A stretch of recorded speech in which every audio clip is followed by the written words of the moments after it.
మా చెప్పరా. ఇదేది మా? ఏమిరా, ఏం తీసుకొచ్చావు దానికి? చెప్పవేమిరా, ఏం తీసుకొచ్చావు దానికి? దానికి కాదు మా, నీకు తెచ్చాను, పట్టు చీర తెచ్చాను. నాకు పట్టించారా? ఏదైనా ఏంటి?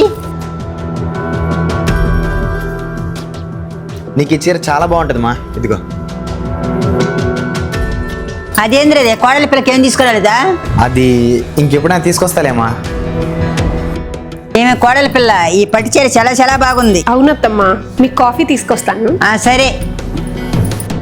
అదేంటి, నీకోసం తెచ్చిన చీరని అమ్మకిస్తే నీకేం బాధగా లేదా? అత్తమ్మకి ఆ పట్టు చీర చాలా నచ్చిందండి. బాధ ఎందుకు ఉంటుంది నాకు? ఏమే కోడలి పిల్ల, చెప్పండి అత్తమ్మా. నేను ఇది ఈ పట్టు చీర కట్టుకోరాపో. ఆ చీర ఆయన మీకు ఇచ్చారు కదా అత్తమ్మా. ఈ పట్టు చీర నాకన్నా నీకే ఎన్నే రేట్లు బాగుంటది. పండగప్పుడు కోడలు ఇంట్లో కళకళ నాలా పోయి కట్టుకోరాపో. కానీ అత్తమ్మ, బ్లౌజు మీ సైజ్ కదా అత్తమ్మా. భలే దానివే, నీ సైజు జాకెట్ కుట్టించేసాను, పోయి వేసుకోరాపో. పండక్కి నా కోడలి పిల్ల కళకళలాడాలి. నిజానికి ఈ పట్టు చీర నాకు కూడా చాలా బాగా నచ్చింది అత్తమ్మా.